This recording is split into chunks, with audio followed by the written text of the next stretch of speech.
Welcome, everybody, to the second episode of the Neuro Health broadcast. Today, we are joined by Jon Abrams as we discuss adaptive recovery. So, some key takeaways from this episode are number one, how to move well. Number two, some action steps for those who are faced with injury and who to see about that. And three, how to keep movement and recovery fun and engaging. This was a great episode that I wanted to specifically talk to Jon Abrams about. So fantastic information that he was able to deliver today. A little bit about him. For the past 10 years, he's been a health and fitness professional and holds the title of adaptive recovery consultant. He has a consistent track record of success in guiding his clients towards recovery, both long and short-term and debilitating injury, while simultaneously creating a path towards performance enhancement and overall improved well-being. So I think you guys are going to get a lot out of this episode. I know I sure did. So after a quick announcement from our sponsor, Jon Abrams with Adaptive Recovery. This podcast is brought to you by Delta Neuro Health, located in Columbus, Ohio, where non-invasive, personalized care is revolutionizing the way we approach complex neurological issues. With cutting-edge techniques in functional neurology, functional medicine, and chiropractic care, we're leading the way in managing conditions like concussion, dizziness, brain fog, anxiety, POTS, attention, and more. To learn more, visit our website at deltaneurohealth.com.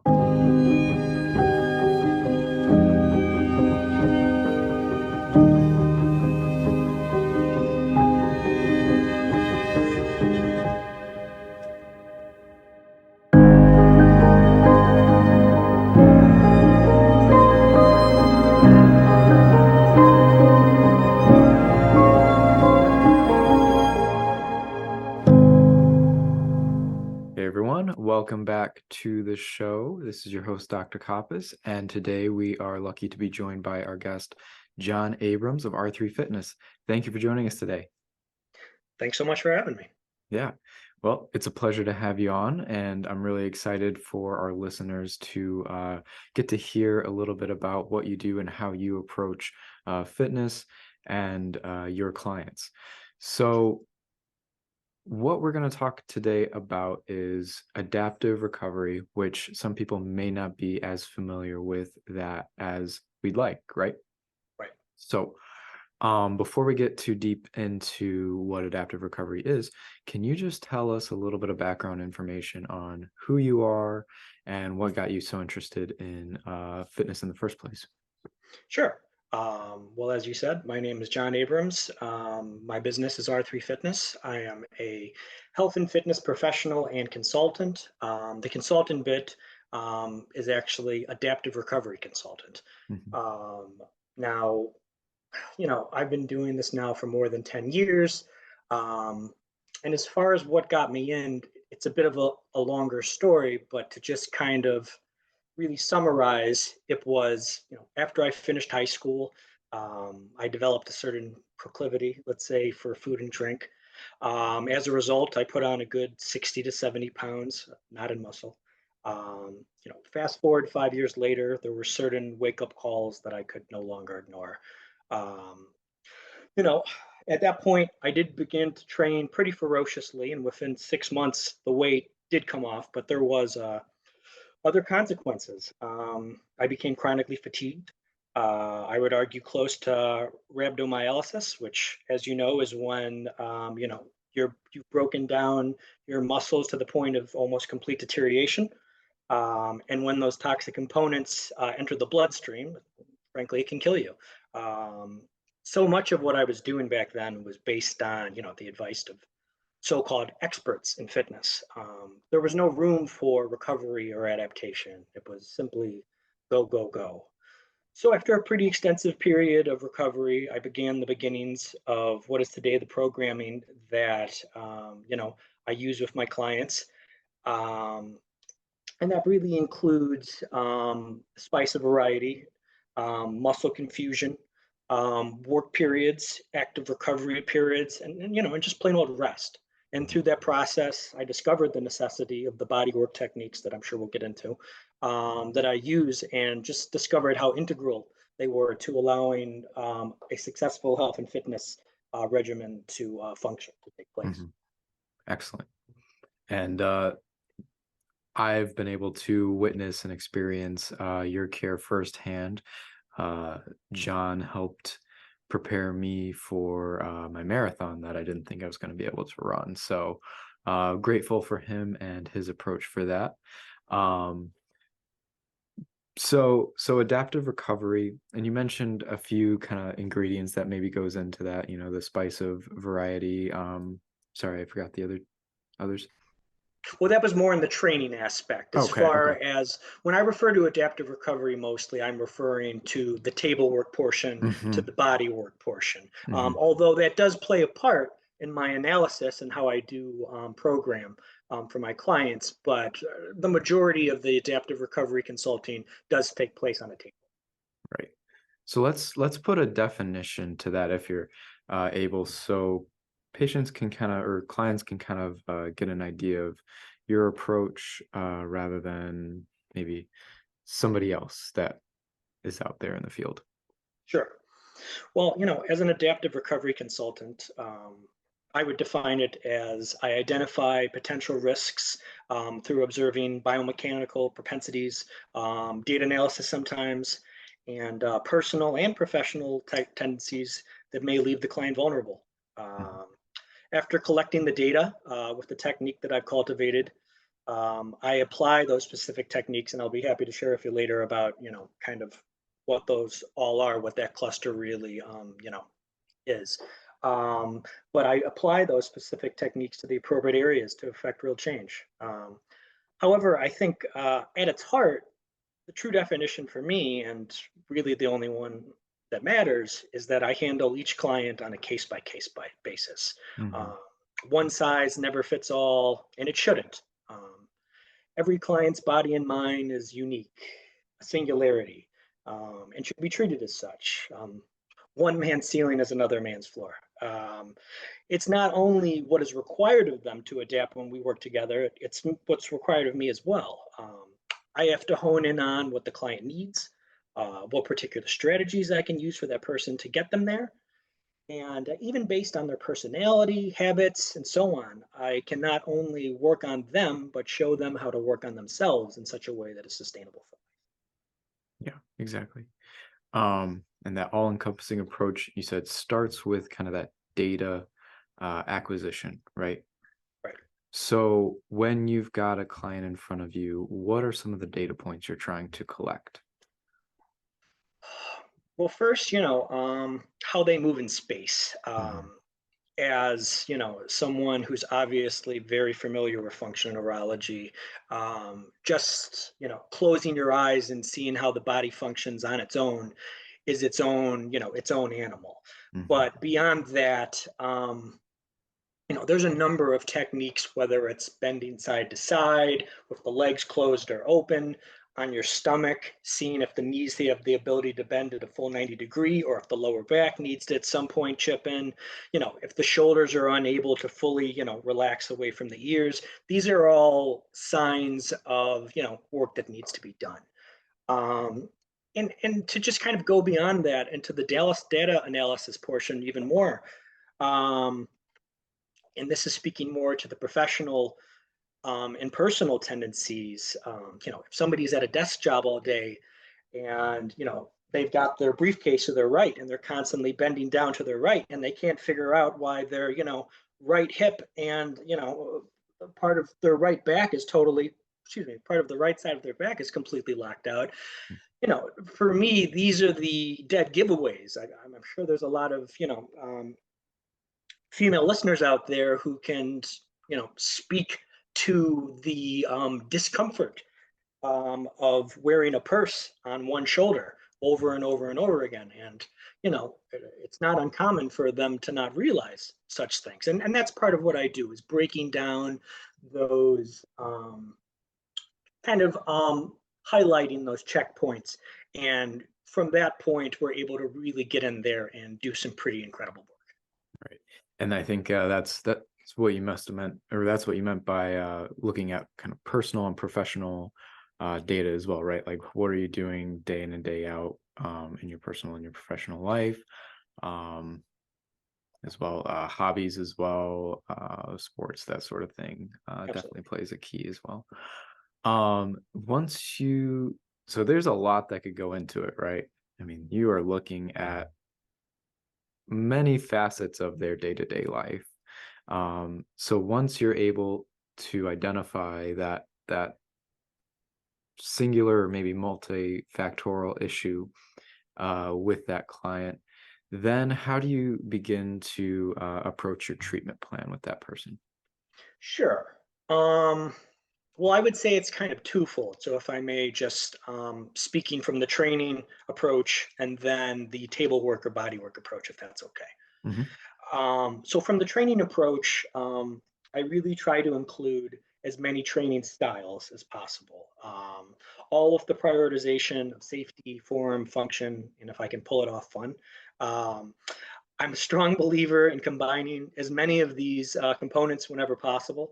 And I believe just as strongly that the key to true success with my clients is variety. There is an infinite number of ways to target each muscle in the body.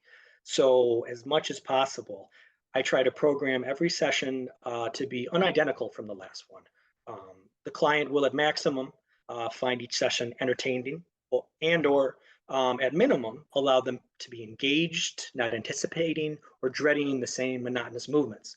Hmm. Um, Now, as far as the table work portion goes, I try to draw from as many techniques that I've studied as possible, ranging from total postural reprogramming, osteopathic, and even some chiropractic techniques, craniosacral balancing, isometric muscle engagement and activation, and even a little functional neurology. Um, in combining these techniques, I've created my own method that I call the ARC technique, which is short for Adaptive Recovery Consultant Technique. And as I said before, the results fortunately have been just pretty phenomenal. Yeah. Yep. And I can attest to that. So it's a great approach. Um, what I guess what are your typical clients dealing with? What maybe kind of lifestyle situations are they encountering? What are some of the common issues that they present themselves with, and you're able to help with them? Sure. Um, well, it's pretty vast, which is kind of the way I like it. There's obviously you have clients who are there for weight loss, but then you have clients at the complete opposite other end of the spectrum who are, who've had a lifetime of pain and discomfort. You know, um, one um, One thing that comes to mind is I had a client who was suffering from ankylosing spondylitis, um, which, for the listeners out there, if you're not aware if that is, it's not only a extremely uncomfortable form of arthritis, but it's also an inflammatory disease, which causes symptoms to develop such as back pain, severe joint stiffness, gastrointestinal issues, vision problems, a hunch, trouble moving your neck properly. Um, he had seen so many doctors and clinicians, and unfortunately, it yielded no results, made it even worse. And again, fortunately, through the ARC technique, he saw about an 80% improvement within a year. Um, I certainly love training my clients and teaching yoga, but there's something especially fulfilling to having someone who's really suffering get on your table one way, and when they get off of it, just being a new person. Sometimes just within a session or two, which I believe was the case with you with your knee. Yeah. Um, but I think, and just kind of rewinding for a second, to me, the vastness of my clientele is really, all important because I don't just see clients for weight loss. I don't just see bodybuilders. I don't just see athletes. I see ballerinas. I see folks with, obviously, as I said, postural problems, physical and mental handicaps. There's just an array of ways to positively affect the body and mind out there. And I really pride myself in trying to apply that variety um, as appropriate. Hmm. Yeah. So quite a like you said, wide variety of people you're working with, and from all ranges of the spectrum. So you said from one end of the spectrum there was weight loss, right? Sure, sure, So let's just talk about that one for a second. sure. How would you maybe approach we've kind of talked about your approach already, but what are some ways specifically that you might approach that particular individual versus maybe some more of the, I'll say, conventional or what people are typically used to in the weight loss space? Sure. No, and I would say also that you could kind of take this, at least as far as I'm concerned, as gospel for the masses, but specifically in regards to the weight loss community or those seeking to lose weight. One is I would highly recommend be realistic with yourself. Certainly, no matter what, you have to eat right, and I can get into that in a little bit. But so often I come across folks who have these grand, elaborate goals and ambitions, and they ultimately set themselves up because their eyes were bigger than their stomachs, so to speak. I would never deter anyone from reaching in their mind what is the ultimate achievement, but you have to start from where you are, not from where you want to be. Hmm. Two is every minute counts. If I have a jam-packed day of 10 clients, which happens very often, I still try to find time to do a few push-ups, squats, bicep curls, and so on, as long as I'm properly recovered for it, of course. Um, Three is please recover. One of the biggest fails in the fitness industry has been not communicating that in order to truly build muscle, you need time to recover in between. Hmm. Um, no one gets guns, buns of steel, or a six pack when they're performing a certain move to target those areas in the gym. It just doesn't happen. It's the time in between when their bodies are recovering that allow for that true muscle growth. Hmm. Um, most people only have social media and these workout videos being sold out there to go off of, and they don't see and they see these people who are in incredible shape working out every day without fail, but what they don't realize is that it's usually one of two things. Either A, they have an incredible metabolism and the ability to pack on muscle at an envious, almost Captain America like rate, or which is not the norm, by the way, or two, unfortunately, they're on steroids. um, there is absolutely a way to get the results that you've always dreamed of and keep them. But for most folks, that will happen with a proper work to recover ratio, day to day, week to week, and so forth. I would just go on to say, um, first of all, in respects to the diet, um, I have found tremendous success, not just with myself, but with so many of my clients with the 90-10 rule. I have no objections with fasting Hmm. if somebody can, stick it out and go through it as long as it's safe. But, the 90-10 rule basically being 90% of what you eat being clean, the other 10%, enjoy yourself, live your life. Hmm. Um, and this last part bleeds into what I would call the final rule. um, you know, Try to have what I like to call two flex meals a week, Hmm. and make sure they're not on the same day. There's no such thing as a cheat day or a flex day. Um, and that leads me to the last thing, which is, this is very much a psychological game. It's all about what you tell yourself. Um, as you heard, I referred to it as a flex meal and not a cheat meal because if you're doing what you're supposed to be, you're not cheating. You're, rewarding yourself. You're treating yourself, and you shouldn't think of it from that, perspective. And in the same regard, I think language like failure, which you hear very often in the gym, needs to take a hike as well. I mean, when I'm working with my clients, I never say perform to failure. I say as many reps as you can with good form. Um, we need to change the way that we think about speaking to ourselves, but especially when it comes to fitness and especially when it comes to weight loss, frankly. I think that's what I appreciate about you and your approach the most, and you kind of highlighted that. But you take a very no nonsense, no gimmicky approach because there's a lot of gimmicks out there. So it's very, very reasonable, practical approach. You know, people know what to expect, and they're not set up for disappointment, basically, which I think a lot of uh these other programs and things like that. That's exactly what they do. Yeah, yeah, I couldn't agree more. So taking that client on that end of the spectrum and then contrasting that with somebody maybe on the other end of the spectrum, like a professional ballerina who's really Sure, trying to squeeze the most out of their performance, out of their life, um, out of their health, right? sure. How then do you approach that person? Are you a little stricter? Are you a little, what do you do?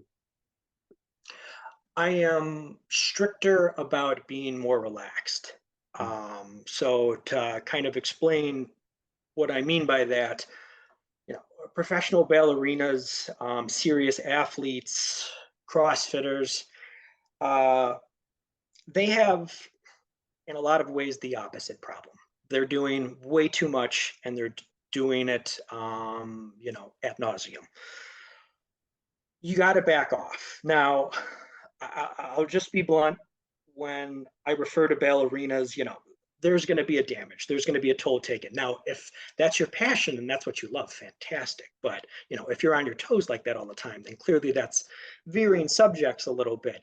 But the mission statement doesn't change, which is you need to recover. You need to take proper care of your body. It can't be go, go, go. Um, I have my own thoughts about CrossFitters as well. And it's for more or less the same reasons, but at the end of the day, recovery is not in the vocabulary. Now, fortunately, I do think that with a lot of serious athletes, the benefits of recovery they're becoming more and more aware of, which is phenomenal. Um, but I don't think that that's been heard around the world. yeah. Yeah. And I think like that's so true. I mean, recovery is something that so many people neglect.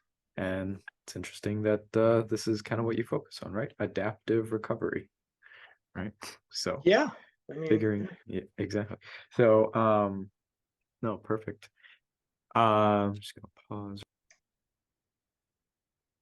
So, John, for those listening at home, could you give us maybe a general overview of what kind of an ideal week would look like if they're trying to get healthier, get their bodies in better shape?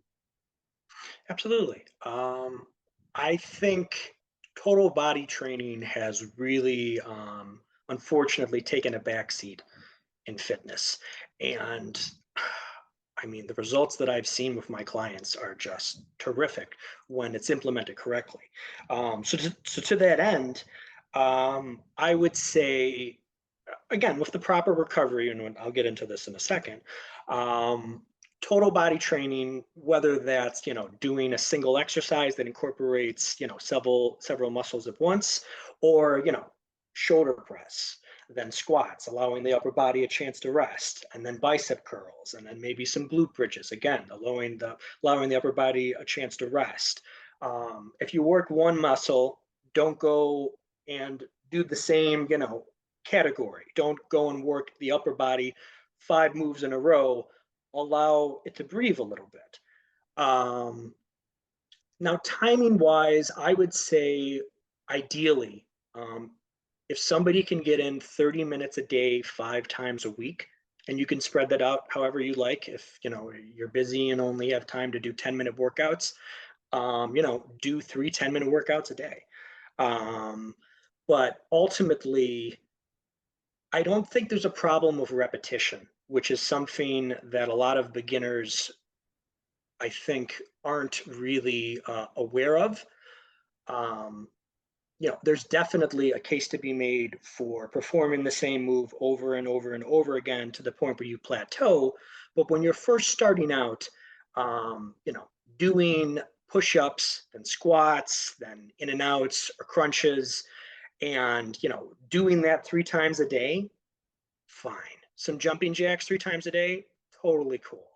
Um, Once you've reached a certain point in your training regimen, and you'll know it, that's when it's time to delve deeper. And at that point, there's just a wealth of resources out there. Some really good places to start. Well, for one,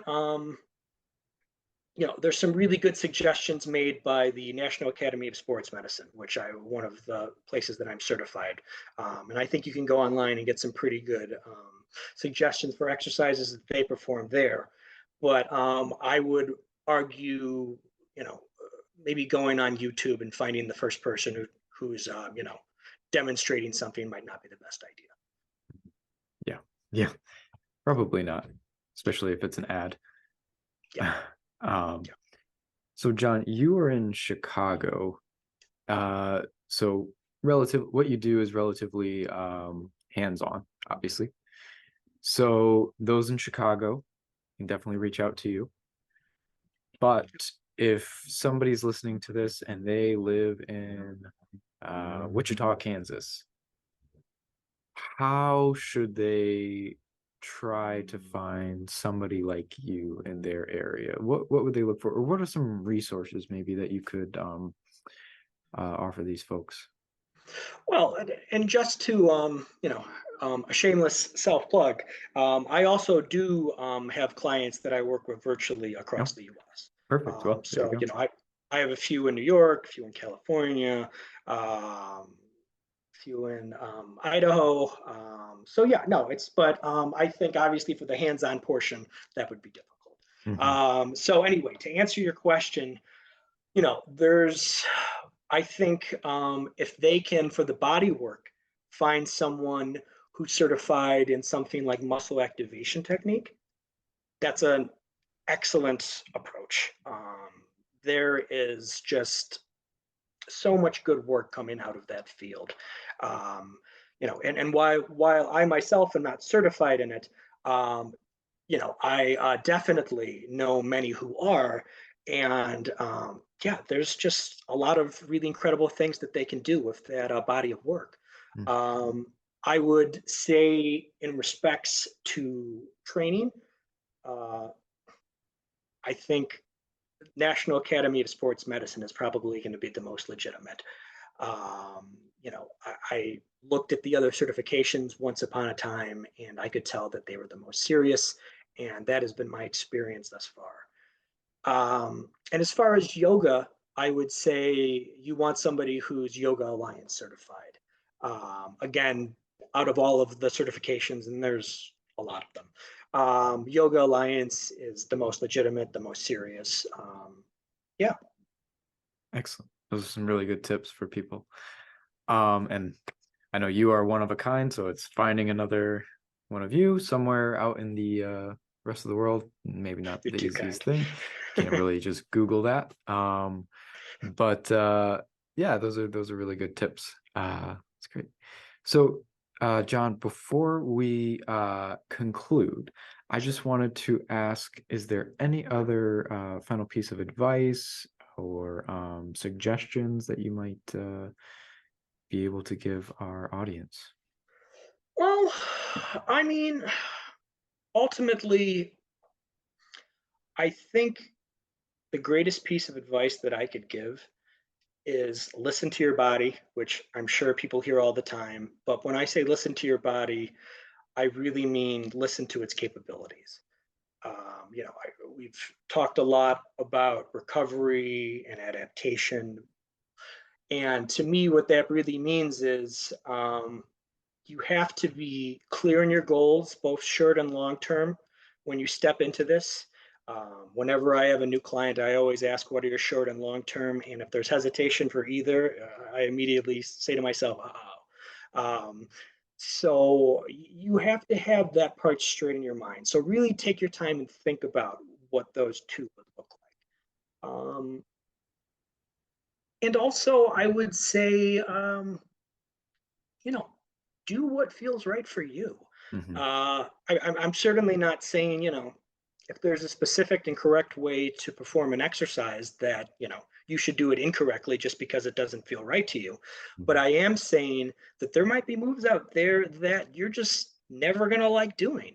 Yeah. And there's nothing wrong with that. Hmm. There's a million different ways to go about, engaging a muscle, working a muscle, as I said before. And if you can't have fun doing it, if you can't, if it can't at maximum put a smile on your face or at minimum keep you engaged, Hmm. then what's the point? I mean, why would you want to, continue pursuing that? I know I would have trouble with that, and I imagine that most would feel the same. Yeah, and I would say the way you approach your clients is very similar to the way I approach our patients here, in that you want to make it fun, because the more engaging it is, the more someone's willing to adhere to those exercises, and the more dopamine it produces too. So you're better able to create those positive changes that you want to see. Variety is so important, like you said, for your clients. Variety is so important for our patients as well. Again, helping to expand that neuroplastic potential. So our approaches are very similar, and I love that. And then obviously movement is life. Movement is so key to the nervous system as a whole.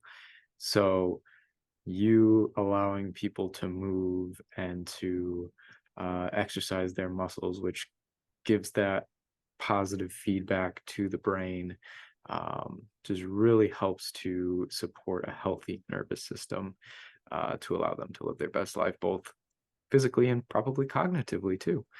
So I really appreciate what you do, from what I've seen personally and professionally. So I want to reiterate that. But John, how would somebody, now that we've talked about what it is you do and all the benefits, how would somebody reach out to you if they wanted to get in touch? What are your websites and numbers and things like that? Sure. Well, my website is r3fitness.org. Mhm. Um, I am not a website designer. I did design the website, so while I'm proud of it, please don't judge harshly. Mhm. Uh, but no, I have my handle on Instagram is excuse me, it's R3 Fit John. ever. Thank you so much. I'm not social media savvy in the way that someone my age should be. I feel like. And then for Facebook, it's R3 Fitness. And those are all fine ways to meet me, or to get in contact with me. And if somebody were so inclined to speak with me on the phone, they could certainly, through those avenues, contact me or contact you, and I'd be happy to, yeah, pursue it. Yeah, and we'll have all your contact info in the show notes, so you can look out for them there as well. Well, John, it has been a pleasure having you on today. I know our audience is going to get a lot out of this episode. I know I have. Appreciate it. I appreciate you. Thank you so much. All right. Yeah, and we'll see you next time. Take See you care. next time.